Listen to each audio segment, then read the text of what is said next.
अगर तुम गूगल का इंटरव्यू दे रहे हो, उसमें ये सवाल आ जाए तो इसको करेंगे कैसे। इसमें दे रखा है तुम्हें m×n साइज की एक मैट्रिक्स, जिसमें या तो 0 है या तो 1 है। तुम्हें रिटर्न करना है लार्जेस्ट स्क्वायर जिसमें सब 1 हो। तो इसको करेंगे कैसे वो देखो। समझ लो कि ये हमारा मैट्रिक्स है, तो एक सेल कितना बड़ा स्क्वायर बना सकता है वो डिपेंड करता है उसके ऊपर, लेफ्ट और डायगोनल एलिमेंट पे। लेट्स से कि ये 1 कितना बड़ा स्क्वायर बना सकता है, तो मैक्सिमम ये वाला और ये वाला ये मैक्सिमम स्क्वायर बना सकता है। इससे बड़ा क्यों नहीं। देखो एक बार, मैं इतना बड़ा स्क्वायर क्यों नहीं बना सकता, क्योंकि यहाँ पे 0 आ गया। व्हाट अबाउट मैं इतना बड़ा स्क्वायर क्यों नहीं बना सकता, क्योंकि ये स्क्वायर नहीं बन पाएगा कि यहाँ पे इतने एलिमेंट नहीं है। व्हाट अबाउट मैं इतना बड़ा स्क्वायर क्यों नहीं बना सकता, क्योंकि यहाँ पे 0 आ गया। तो इसको हम ट्रैक कैसे करेंगे वो देखो। मैं एक डीपी बनाऊंगा जिसमें स्टोर करूंगा कि इस सेल में अभी तक कितना बड़ा स्क्वायर बन रहा है। ये डीपी मैं कॉलम साइज की बनाऊंगा। इसमें 5 कॉलम है तो 5 डीपी की साइज है। देखो यहाँ पे मैं मैक्सिमम स्क्वायर कितने का बना सकता हूँ, 1 का। यहाँ पे 0 1 0 0। ओके, सेकंड रो पे चलते हैं। यहाँ पे मैं कितना बड़ा स्क्वायर बना सकता हूँ। वेल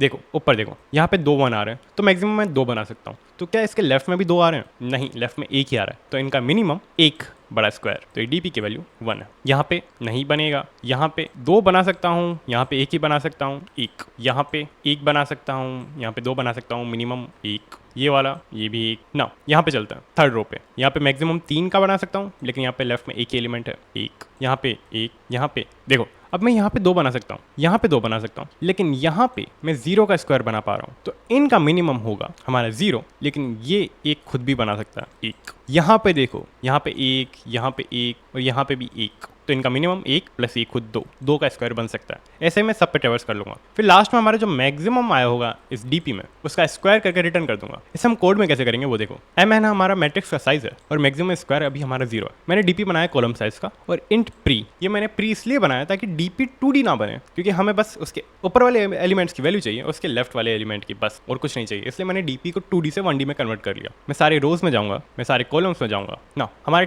टेम्प वैल्यू है उस डीपी में अभी क्या वैल्यू है उसकी, वो क्यों चाहिए, ताकि जब मैं सेकंड एलिमेंट पे जाऊं तो हमारा डायगोनल पे क्या वैल्यू था वो हमारे पास रहे ना। अगर R या C इन दोनों में से कोई भी 0 है, इसका मतलब मैं ऊपर नहीं जा सकता या फिर मैं लेफ्ट में नहीं जा सकता, तो चेक करने का मतलब नहीं है। या फिर उस ग्रिड की वैल्यू ही 0 है, तो मैं क्या करूंगा, उस मैट्रिक्स पे क्या वैल्यू थी, -0। इसको मैंने डायरेक्ट 0 इसलिए नहीं लिखा क्योंकि अगर रो या कॉलम की वैल्यू 0 है तो मैं भी उसमें मैट्रिक्स में 1 हो सकता है, इसलिए। एल्स उसका प्री मतलब डायगोनल वाली वैल्यू, उसके खुद के इंडेक्स का मतलब उसके जस्ट ऊपर वाला कितने साइज का स्क्वायर बना सकता है, और उसके लेफ्ट वाला वैल्यू कितने साइज का स्क्वायर बना सकता है, +1 उसकी खुद की एक वैल्यू। नाउ मैक्सिमम एरिया हो जाएगा या तो पहले वाला या अभी नया वाला एरिया, और प्री को मैंने टेम्प कर लिया। अब ये हमारा प्री अगले एलिमेंट के लिए डायगोनल जैसे बिहेव करेगा ना। लास्ट में मैंने बस मैक्सिमम एरिया का स्क्वायर रिटर्न कर दिया, दैट्स इट।